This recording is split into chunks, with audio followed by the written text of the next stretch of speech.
All right, team. So very excited today. We have our very own teammate on the call that we're going to be interviewing. We all know Luana. Let's give Luana a big hand. Thank you. Thank you, guys. So, Luana, thanks so much for doing this, and especially I know it was last minute notice, but I know that, and it's funny as I said this to Lindsay the other day. I said what's great about people like Luana, and it reminded me of myself, like when somebody asks you, like when it comes to business, right? Especially a team member, or if somebody asks you to do something, like when you're always available for the right reasons, that's a great trait. I know some people that they're always look for reasons to not be available, like they're never available. And I know that they lose so many opportunities because of that. But I just, I shot Luana a text. I asked her, hey, are you going to be on the call on Thursday? And she said yes. And I said, okay, perfect, because we're going to be interviewing you. And so, and then she had a bunch of stuff to do. Luana has two young children. She's got a lot going on during the day, but she still made time to do this for us. So very grateful, Luana, for you doing this, Well, and thank you for happy to having have you. me. I don't So, even know what to say. This is so good. This is new. but and it's new because you're new, right? But you're having quick success, which is important, because what I've discovered in a decade in this business is some people have quick success and then they'll fall. Some people have, like myself, I was more of a slow and steady, and then once I figured out, then I was like off to the races. But you've had some quick success, but you didn't take that deep dive. You've been consistent. So success leaves clues. That's why we do these interviews. We want to pick people's brains. We want to figure out, I can learn something from everybody, and I hope you all believe that to be true. We can all learn from everybody. So that's why I'm glad to have you on. For those that don't know you, I mean, everybody on this call knows who you are, but maybe they don't know things like, if you want to share a little bit of your personal life. I just mentioned you have two children. I know you're married. If you want to just share anything about yourself up until coming into the insurance business. Okay, so um I worked in the wedding industry for about 10 years. I had my own company. I also worked under other companies. I was a manager for MAC Cosmetics, pretty known brand. I was a key holder for them on a $1 million door store in Newbury Street in Boston. I did that for about 3 or 4 years. But then like it took the artistic part of makeup artistry that I loved. So to me, it became very much about sales. And to me, that wasn't interesting anymore. And then I got pregnant and I just couldn't see myself working retail with a new baby with the schedule that I had. It was like 2 hours to get to work because I worked in downtown Boston, and then 2 hours to get back home with commuting and everything like that, plus my 8 hour shift. Plus, as a manager, I felt like I was the owner of the store. Corporate was never there. So I basically ran the whole show, and I got paid, got paid well, but not what I should probably get for what I was doing. And then I became a mom. I was full-time mom. And then And on how the week, long ago was this that you were in the makeup business? so I started in 2010. Okay. That's when like I really started. And then I went to Mac, and then I had kids, and then everything happened. But while I had babies, I was still doing weddings on the weekends. So whenever I could get weddings, most weekends I was booked. So that was really good because at least that's when my husband was home and I could go out and do, a week's pay in a day, which is great about, weddings. But then COVID hit, and then I had about 45 weddings on the books and 45 deposits on the books, and I had to basically, my whole business crashed. I had nothing. I was left with nothing. So then I started freelancing for Charlotte Tilbury, which is another makeup brand. But then due to masking and everything like that, it was just like they didn't even have enough hours. So then I was like, what am I gonna do? So I And what felt year is this? this was, 2021 was when I was already like not doing weddings anymore. not Okay. knowing what to do. I had no idea how I could do any job with two little kids, but and I didn't want to put them in childcare. Like that was my biggest thing. I always told my husband, it's like when I have kids, I want to be able to raise them myself, not against anything, anyone that has to do it otherwise. But I always wanted that they're only going to be little for so long. So I want to stay with them for as long as I can. So I did that. So I would do weddings back and forth on the weekends when I could. And then we decided to move to Florida. And then when we moved to Florida, I was just stay at home mom most of the time until the opportunity came about. Okay. And then what made you, I mean, insurance it's not sexy, right? A lot of people don't even know about it. Mhm. Um, how did you even find out about insurance, and what made you go from makeup, which is the artsy, fun, creative Mhm. Luana, to insurance broker Luana? What made you make that decision? So it's kind of a funny story because when I was brought with the opportunity, it was by someone that I had gone to school with, middle school with in Boston. And now she lived here in Florida. And we basically did middle school together. That's how I knew her. And I knew that that's what she was doing. And before that, I knew she was doing some MLM, like Beachbody, certain thing. And then all of a sudden she became insurance and they were like showing trips and she was traveling and she was doing all these things. And then she used to approach me all the time about it. And I got to the point, I'm like, oh my gosh, this girl's so annoying. Like, I don't like stop messaging me about this, I was like, and then she would keep messaging me, and I'm like, I already have insurance. Like, that conversation you have with family and friends, Mhm. she was doing that to me. So Yeah. then it came to the point where she posted something about the opportunity. And then I was like, I was at a place where I was kind of lost because I mean, I didn't go to college. I went to beauty school. I left beauty school. I went straight into MAC Cosmetics. So it's like, I really didn't know what I could do moving forward. And I was at a place where I was lost. I was like, I have no idea what I'm going to do with my life moving forward. I know once the kids go to school, I'm just not going to sit at home like that. That's not how I am. I'm going to have to find something to do. And I just didn't, I knew that makeup wasn't it anymore for me. Like, I was like, I can't see myself in my 40s and my 50s picking up a brush and doing makeup. Like, I just don't see that for me. So then I decided she approached me about the opportunity. She told me how much money I could make, but I walked in very apprehensive because they didn't have a system. And I'm very much of a system person. Like, We it know. needs to make sense. If it doesn't make sense, I'm not doing it. But I told my husband, I was like, you know what? They're always together, like this group of girls that they all work with insurance. At least if I don't get a job, I'm at least gonna make some friends, Like, so I think that'll be good. So I went in, Networking opportunity. yeah. So I went in for mostly like, if it works, great. If it doesn't work, then at least I'll know people here in Florida because I Got it. didn't know anyone. So Okay.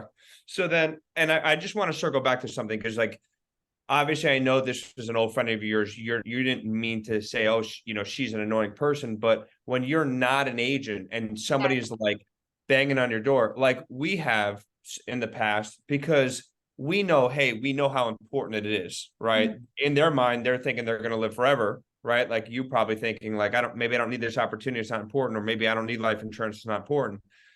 But in her mind, she knew that, hey, like maybe Luana really needs this, or maybe, she doesn't see it yet. And thank God she was persistent, right?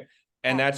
that's kind of those things where now you see the value in it, but then you didn't. But that's why, as brokers and agents, we have to get out of our own heads, because it's not about us, right? It's not if the person thinks we're annoying or not, right? It's about doing the right thing by them, being persistent, because we know that they need it before they know they need it, right? Mhm. So thank God for your friend that was persistent, right? So And that's now, the thing, the way she was approaching me about it was like a funny way to go about insurance, right? She was like talking about like a financial education class that she was giving. And I'm like I just felt some type of way, but I'm so grateful for her for having, bringing it up and then posting about, and that's how I saw about the opportunity in general, was because she posted about, being able to make money from home, and help out your family, things like that. And I was like, okay, that makes sense. So I was like, I should give this a go because it lines up with what I want to do. And your values and yeah, Yes. got it. Okay.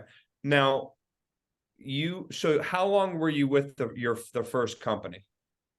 So I started in February and I stopped in the end of October. So of So last year. February of 22, Hmm. you stopped in October. Yeah. And then when did you start with us? So I started getting my contracts around November, but I really didn't write anything until April. November, and then you didn't start till April? Yes. My first, I think there was like holidays and then there were delays because, processing things that happened, but I started writing business in April. Okay. Okay. Um, so it's crazy because I don't even feel like it was that long.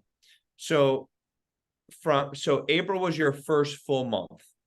Yes. So I think I probably had one or two policies here and there, like before that, but I didn't get to like dialing and, You didn't get plugged in. yes, until April. Yep. Okay.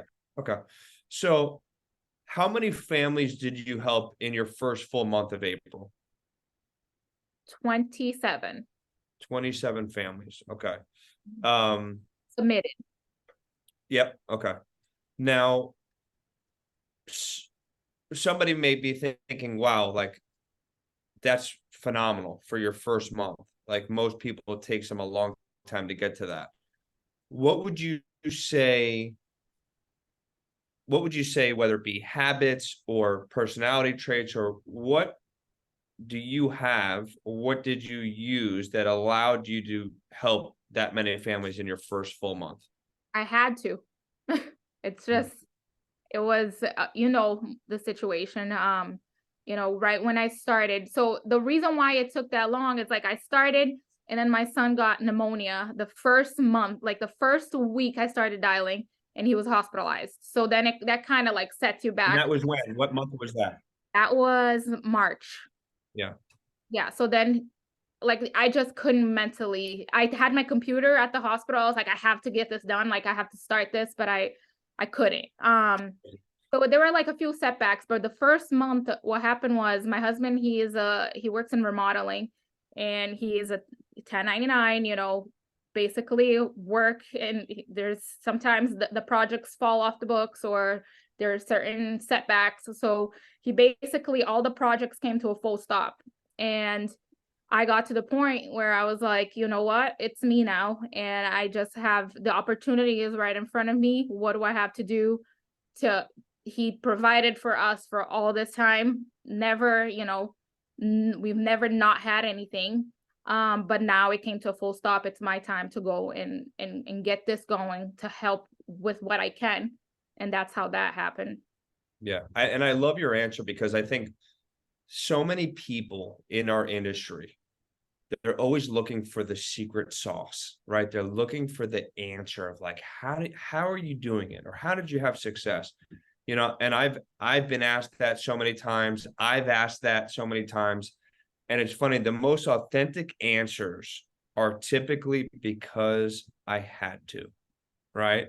Like that's why I did, because I had to. And that's why most people do. And here's the thing, most people that aren't having success, they have to do it too, but they're not. They haven't made a decision yet, right? There's no secret to this. It's just making a decision and going to work. That's it. Would you say it's any deeper than that for your situation? Yeah. Right? Like it's not, it's everybody's looking for the secret recipe. That's it. Just decide and go to work. So let's say, okay, so you started, I'm sorry, was it February 2022? Did you say? Mm-hmm. Yeah. Okay. So February 2022, and now we are into September of 2023. Okay. So that is 18 months in. Am I right with my math? You're asking Or the wrong person. 19 Hold on. months in. 19 months in. Okay. Um, So you're 19 months in, but you haven't been working consistently for 19 months, right? You've had a lot of, Mm-hmm. changes in companies, a lot of deciding if you're going part-time, full-time, kids are in daycare, waiting for kids to go into school. So many things, like your husband's going to go full-time, then you go full. So there's a lot of different things that change in that period. But I guess my question that I'm trying to get to is 19 months in, how many families did you help last month? 29. 29 families. Okay. Um, and for those that aren't in our business, our average family helped in our agency is a little over $1,200, right? So you do the math on your own to figure that out. But Luana's having success now. Now, so my question to you is, did you think that in 19 months you'd be here? No. Where did you think you'd be in the insurance world in 19 months from when you started? Where did you think you were going to be? Well, the thing is that it's happening very fast. So, and it's almost like faster than I can keep up with on my own. So That's a it's great problem to have, to the by the point way. where I feel like I'm letting things fall through the cracks. I actually am actively looking for an assistant today. I might have found one already, but it's just to the point where I can't keep up with all the clients. So, I just need to get help because um when I started, right, to me it was very slow. I could see it was great when I got paid, but with that first company in that amount of time, all I really had submitted was like 28. So, 28 families. So you can kind of see like for that amount of time, I was grinding. I was doing meetings every night. It was all Zoom meetings about IULs, right? If the person didn't qualify for an IUL, I had nothing else to offer. So it was like a hustle, right? To get one family to say yes to an IUL, right? So then when I came here, I just saw all the opportunities and all the clients that I couldn't help there that I would be able to help here, but I never fully saw like the scope of things and how quickly that would happen until I started doing. And like I sat with my first client and the one that I went through the presentation, I was able to close him. It was just smooth. I was like, that's all I have to do over and over again. And just, I will have options now. Of course, every once in a while we don't, but most of the time we'll have something to be able to help that family with. So, to me, I it was just want to crazy. emphasize what I just want to sorry to interrupt. I just want to emphasize what you just said though, because it's so important. It's key. You didn't see it until you started doing, Mhm. right? Like everybody's looking for the roadmap or they want to see the vision. They want to see so far ahead. More than likely, you're not going to be able to see until you start going, right? Like there's only so far up the road you could see until you go a little further. And I think more people need to recognize that like if you don't want to stay where you're at, you just have to go. And then you'll get to the next level. And then you keep going and then you get to the next level. Sorry to cut you off. Was there something else you wanted to add there? Nope. Okay. Um, so talk to us about so there's a transition that occurred, right? You were in a position where you couldn't help as many people as you like. Now, as a broker, you could help anybody, right? Like there's really no meeting that you can leave where you felt like I couldn't help that person, right? Mhm. Mhm. Um, what do you think has been from up to this point? You just mentioned that you know that you need to hire staff now, right? And that's going to get you to the next level. And you know what the best thing for me, one of the best things about hiring staff, it's nerve-wracking for your first time. Um, there's uncertainty, just like anything. But the best thing about it for me personally is I'm attributing to providing for someone else's family. How cool is that? Right? Like it's not just about me and my family anymore. And that creates another level of accountability, which will in turn make you more successful too. So it's a win-win. Like I think that's one of the best things any agent or broker could do is get to that first level. Like if you're just alone, you're just an agent, right? Like you don't really own a business. You can't call yourself a boss if you're not cutting checks, in my opinion. You just what boss are you? Who are you a boss of, right? If you're calling yourself a boss, a business owner. So that first level, it really takes you, once you get to there, then you're like, what else can I do? Right. So that's exciting. I'm excited for you on that. And I was having a conversation with somebody today, actually. I had lunch with somebody that I've done a lot of business with. He's actually an estate planning attorney, and he is looking to bring on a staff. And I told him, I said, he worked for a very prestigious firm, and then a few years ago he went off on his own, and now he's ready to hire his first staff. And I said to him, I said, whenever I make a big decision, I always consult with at least 3 people that have done what I want to do, right? What, like that next level that I want to go to. And when I asked 3 of my mentors or colleagues about hiring the first staff, what I was always looking at, the answer I was looking for is like, what's my ROI going to be, right? Because I was so concerned, I'm going to start spending money on this person. What is that going to do for my business? But the answer I kept getting was, Frank, it's going to give you so much peace of mind. Mhm. And when I was in that stage of my business, I didn't value that yet. I was just like, no. Like, how much money is it going to make me? What's my ROI going to be? Because I was like nervous about it financially. But then all 3 of them, that was their answer. That was like their main focus, their main value add was, you're going to get so much more peace of mind to be able to do more and do more of what you're good at. And what in turn that does is the byproduct is more finances, right? More revenue. But there's so many more rewards that come with bringing on staff. So I just wanted to add that in. Biggest lessons that you've learned this far from being in the insurance industry? Lots of lessons. Lots of lessons. That's for sure.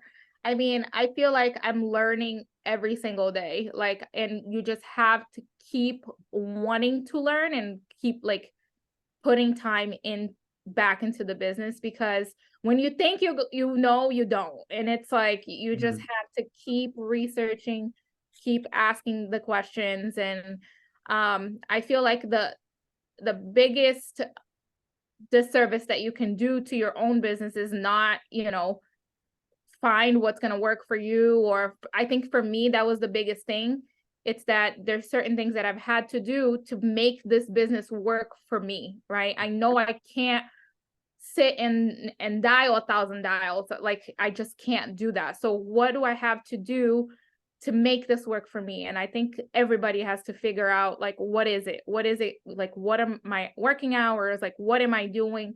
What leads am I doing? What's going to work best for me for that to make sense? Because in the beginning, and you've had to pivot too. yeah, Like, yeah, you didn't come up with this perfect plan, and then for the last 19 months it worked, right? Like there was I'm constantly pivoting. right. Constant pivot. And another thing about you, and we work closely, so I know kind of on a day-to-day what you're doing. And what I see in you is that I think a lot of people may say, okay, Luana's having success, so she's the most courageous person. She has no fear. She has no insecurity. She has no anxiety. She has nothing. But that's not the case. You just do it you do it in spite of, right? Regardless of. And I think when you know the true definition of courage, it's not a lack of fear, right? It's taking action in spite of the fear. Regardless of the fear, you still move forward. That's courage. Like it's not that you don't have it, you do it anyways. And I think that's so important for people to know, because people see, oh, Luana's helping 25, 30 families a month. She's superhuman. No, she's just like all of us on this call, except for she's just doing a little bit more. Right? Did you say that's fair? Like, are you God's gift to the life insurance industry? Not. And so where do you think that comes from? like your stick to itness, like your, there's been times where you've called me, and I'll be transparent with everybody when you've called me and you're fighting for this client, and I've even told you, like, Let it I go. probably I probably would have gave up by now, right? Yeah. Like I probably would have just told them I can't help you. But that's not you, right? Like you are the agent that anybody should want because you will not quit on your client, right? And so where does that come from? I just genuinely like helping. I really don't But like why? Where does that come from? I have no idea. Like it's just built in. That's how it's always been. Like if I can say something or if I can do something to help someone, I just feel like I want to be like I know who the people that I can talk to, and I know, every time like I know they're going to be able to say one thing that's going to help me. So I want to be that for other people too. Hmm. Um, and I feel like people sense that over the phone as well when I'm with the client. Like I genuinely care that I'm putting this person in a better situation. I've walked away from sales that I could have had that I'm like, what? There's nothing for me to do here. Like this person, I would give that agent a call back and let them know that this is what you're looking for. I'm sure that they can do this for you. Like I just genuinely love helping people. Like that's always helping in general, not just like, in the industry. Like I'm just Right, like, right.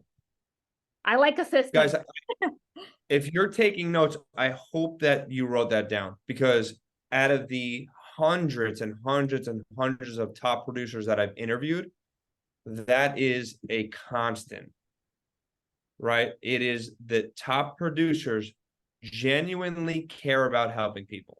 And they're not saying that because it sounds good. Like you know that they truly care. And so if that's something that you struggle with, you have to figure out how to fix that, right? Like, and I think what happens, Luana, and maybe you can attest to this, is the more you do it, the more you care. Is that fair to say? Mm-hmm. Like the more you do this business, the more you work, the more you care about the clients, right? Because I don't know if it has to do with you becoming more confident in your ability, um, but you just start to care more. Like you start to genuinely start caring more and more and more. Mm-hmm. Has that been true to you? Because it was for Yeah, me. I think I just, like I said, it's like whenever I'm with the client, I just try to solve the problem.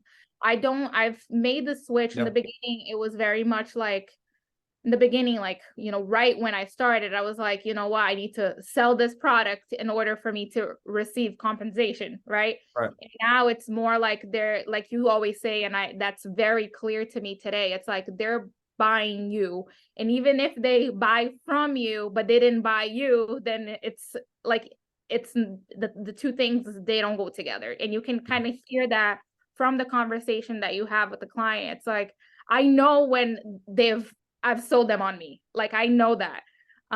Like they genuinely see that I care, that they can reach out to me, and they do. They text me and they're asking me questions. They could go to the carrier, but they're asking me for help. So I'm like, that's the best thing that I could do. So it's just every single time that's what I try to do. Now, obviously, you're not gonna get that with everyone. Some people are more closed off, but anytime that I can show how much I care and they let me, I do it. Yep. Now, do you remember? I probably yelled at you for a lot of stuff, but do you remember what I used to yell at you for in the beginning? In the What did I beginning. used to tell you all the time? Stop doing this. There's been a few things. Quite a And few, actually. does anything come to mind though in the beginning, in the very beginning? And it has to do with what we're talking about now. About it being transactional or being about the money. About the money. Yeah. About the and do you have you noticed? And sometimes when you're in it, you don't notice because like you're working in the business, not on it.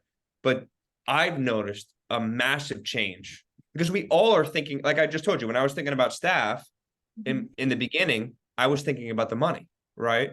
But now I'm like, how cool is it that I'm contributing to this person's family, right? Like I'm helping them to put food on their family's table. Like, how cool is that I get to do that? What a blessing. So you start to, in different areas in your business, you start to mature. I've seen massive maturity from you in that standpoint, because we all, in the beginning, I don't think anybody gets away with not thinking about the money, because you're like, hey, I have to provide, right? But Yeah.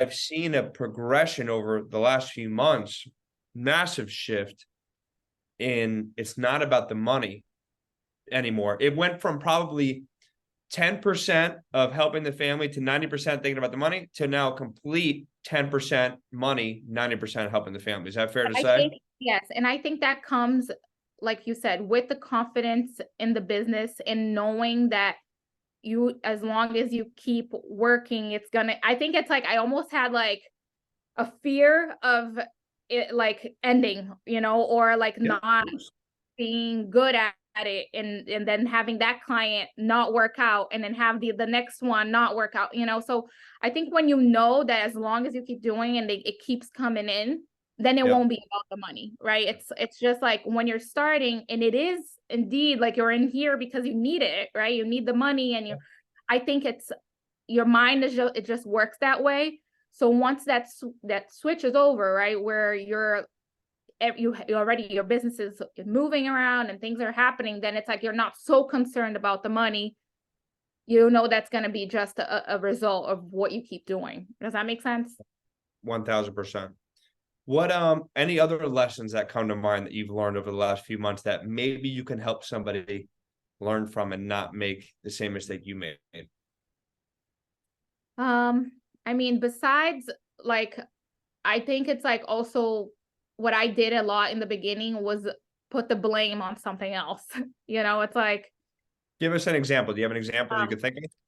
yes, when like I've had presentations when I'm like, oh, it was this client, and I feel like objections like that, it's really not ever about the client. It's like you didn't ask the right questions and things like that. Like you didn't break the objection before you got to it. Even now, I have objections all the time. And when I don't overcome them, I know that it was 100% me. I could have asked that a different way. And sometimes, it's going to be about the client, but most of the time when you're getting objections like that, it's like, don't blame them. You could have possibly prevented that. So like go back. I honestly, like I've spent hours on just listening to like other people's calls, and then I'll just like I literally do this. I close my eyes and I just like listen to the call, and I'm like, would I like to be hearing this right now? Like, does that make sense? How does this make me feel as a client? Right? That's Because that's over the phone, genius. it's like, it's tough. It's not easy. But you need to be able to like sound a certain way and come off a certain way. And when you don't, then they can like feel that, right? Yeah. And what you just shared is it's so critical, guys. Number one, I hope what you pulled out of there was like, what is a top producer willing to do? Right? Like, instead of watching Netflix, Luana has her eyes closed, listening to calls to see if but here's the other thing, to see if that is something that she can authentically say to a client. Here's the key: authenticity, right? Because John Doe could help 100 families a month, but if you can't say what he or she says, then don't follow with that person. If you can't see yourself, like this was a problem. We used to have a top producer. He was the funniest guy you'll ever meet in your entire life. And he's still with the company, but he would do live dials and people would listen to him. And he was so funny that everybody thought like, okay, I have to be funny, right? And when you're not funny and you're trying to be funny, it doesn't work, right? It comes off as very inauthentic. And that was a problem. Like we would tell people, you're not funny, don't watch him, right? Like, so what I just learned, I hope what you just took away from that is you have to start listening to people that you can authentically duplicate, right? That's the problem where I see some people, they watch thousands of different trainings And then now they have 1,000 different scripts and ways of doing things, and they never get good at one. That's why I always share, like, find one or two people that you relate to, and then just watch all their trainings and call them and ask them for help. And then just start sounding like them if it's something that if you can resonate with. And then once you get good, like I always say, it's like this business is like the skeleton, the human body. We all have a very similar skeleton, right? Which is the script. But then we all have different skin color, different hair, different nails, right? Different makeup, the way we look. But we have to know the skeleton first. We have to get the script down. And then which is following somebody else. And then we can start adding our own personality to it once we're confident. And that's, guys, what Luana just shared with us that she does. If you can think of, and this is a very difficult question, and it's not a challenging question to answer, but a lot of times people that are having success, they don't know why they're having success, right? Because it's just an innate ability, or it's coming from things they did in the past, prior careers, or they're in situations that they just had to get out, whatever the case. But outside of things like that, right? Like trying to get better, like you literally 2 children, a husband, like, and you're still finding time to listen to recordings and close your eyes and imagine yourself saying it, right? What else? Can you think of anything else that you do, habits, traits, anything that will, outside of really caring, genuinely caring for people, and replacing your Netflix habit with listening to trainings? What else do you? By the way, but it's not as much. I still watch it, Frank. Okay. But what else do you think attributes to your success? Well, for me, I've made it so there is no plan B. Like, this is it. Like, what else am I to do? Like, what am I gonna go do now if I stop this? Like, I am for sure not gonna go. I just, like, now when I see, like, when people go to work and I'm like, oh my gosh, these people, like, they have like hard labor. It's like crazy things, like my family, I have aunts that live here that've been here, for in the US. I'm from Brazil, if you guys didn't know, but they've Never been would have known. they've been in the US for a long time. My own dad, my dad's about to be 70 years old, and he's still cleaning houses. So it's like, and they're like grinding day after day, their body's taking it, like, and I'm just like, this is like the opportunity of a lifetime. It's like, I literally, all I have to do, and like you said, I genuinely feel like I feel like I'm not even doing my best here, because I could be doing more, but then I have to like step back and I'm like, but yeah, I remember I have 2 kids. Like, I need to, for now, this is what I can do. So I also have to do that with myself a lot of times, because then I'm expecting more of myself than I can actually take. So I'm like, I need to, balance things out. But for me, this entire time, I'm like, this is it. I'm not doing anything else. There is nothing else for me to do. Like, this is going to work where it's going to work. And what do I have to do for it to work? So. Love it. Again, a very simple answer, right? Like, people are always looking for the deep answers, but it's just like, you had to make it work. There's no plan B. These are all real. This is real life, right? That's just real life. Okay. Next.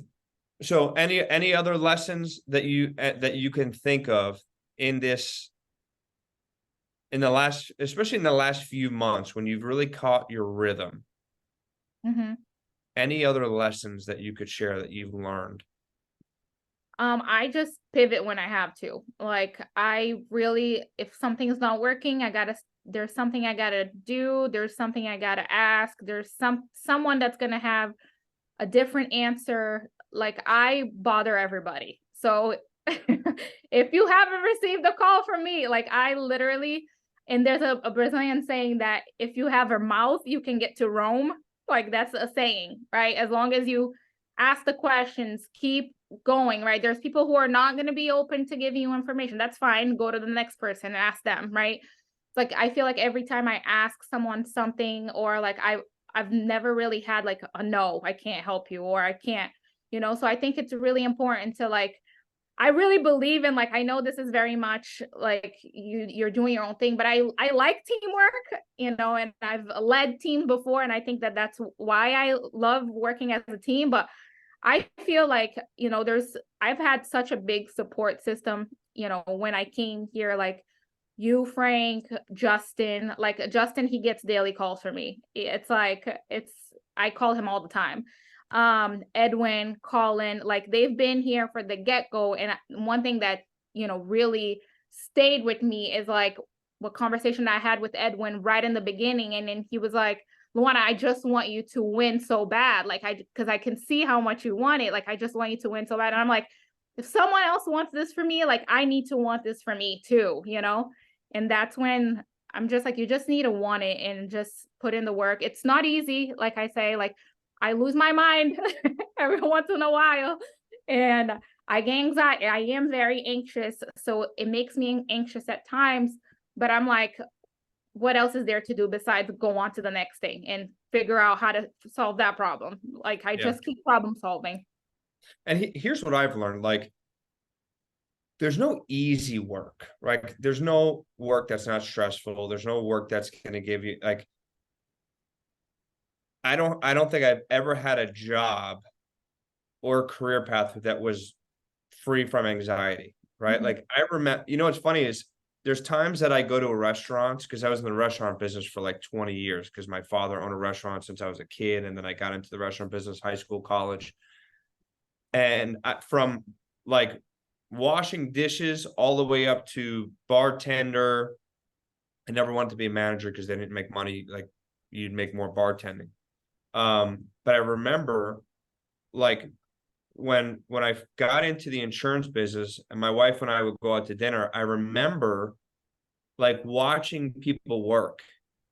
And Mhm. I remember thinking, I actually had more anxiety making like $100, $200, $300 a night, like than I do in our business now. Mhm. And that always stuck with me, like, and still to this day, like when I go into, I remember I used to have nightmares about the restaurant business, like because it's so high stress. Like when you're on a working on a Friday night and there's like 400 or 500 covers, right, and you're working at a fine dining restaurant and service has to be perfect, it's very stressful, extremely stressful. Like that's why a lot of people like smoke cigarettes and drink in the restaurant business, because at the end of the shift, like they go out and blow their money on drinking. And it's because it's so high anxiety. And I'm like, our business is half the anxiety and you get paid 100x, Mhm. right? Like it's incredible. So we have to remember, yes, there's going to be hard times, and yes, there's learning moments, but there really is. I don't know. I mean, I haven't been in every business in the world, but I know a lot of people. I have a lot of clients. I have a lot of business owner clients. I don't know any business that you could start with zero. I don't know any business that you don't have to invest a bunch of products, or like my father had to put down hundreds of thousands of dollars to open a restaurant. And then it's like, how many years do you have to work to even get your money back from that and then start profiting? We don't have any of those. It's just, you just got to go to work, right? Like you can be a full-time salesperson, but own your business and get all the profit. Where do you find that? And Like you're that's not. crazy that you say that, because today it was a stressful day for me. And not just because of the business, life in general. And that's exactly what I thought to myself. I was like, stressful like in any job, you're gonna have stressful like situations. But the difference here is that I can leave to pick up my child when I need to. I can take them to dance when I need to. I can sit down and work when I have to.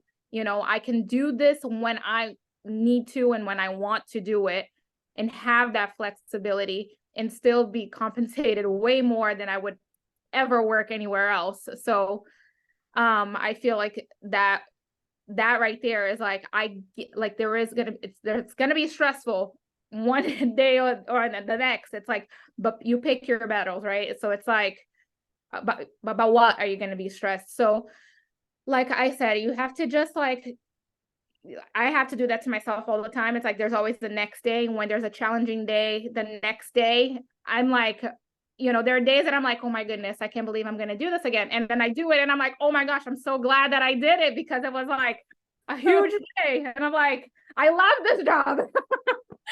So it's like Your first year is a love-hate relationship. Definitely yeah. is. You But just then gotta keep going. That's why having no plan B is the best position to be in this business, because you like, if I share this all the time. I used to quit like every day, right? But but then like the next day, it's like, well, I have nothing else to do, so I have to go back to work, right? And then it's like, that's exactly my life. and then, but here's what happens, and then it goes to like once a week, you'll quit, right? And then it goes to like once a month.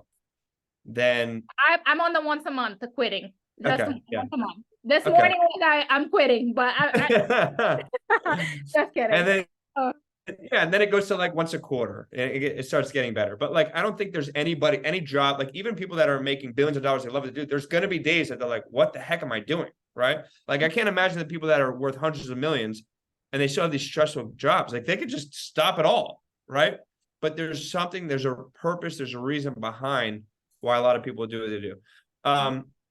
So I want to end it out with, and for those of you that don't know this, Luana doesn't know it either, but we're going to do another separate training, Luana and I, where we're going to just do a in-home, or a telesales presentation, just her and I, and then we're going to put it out on YouTube. So look out for that very soon, Luana. Now you know. I'm gonna hold that laugh in, but you're just like put me out there, okay?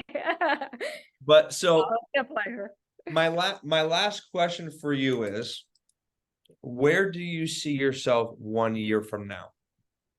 That's tough. And be truthful, be honest. Not that you wouldn't be without me saying that, but don't be afraid to share where you'll think. We're recording this, so we're gonna know what you said, and we'll look back. But where do you think you're gonna be a year from today? Where do you see yourself? I want to be, at like goal. This isn't me with my numbers, right? I had a goal. But remember, helping families. Yes. So helping families, I had a goal of family a day, right? Monday through Friday. If I can do that, I can do anything, right? And then I did that. And now it's like, okay, now 30 families a month, right? I can do that. So that's what I'm barely there, right? Most of the months. So that's the next goal. But I want to comfortably, with my life going on, I would be very, very happy if I was, helping 40 families a month. Just consistently. That would, like, I would feel fulfilled. And I also want to build an agency. So, I'm doing that, but I also want to focus on what I'm doing now. So it's like, I want to build an agency. That's the goal.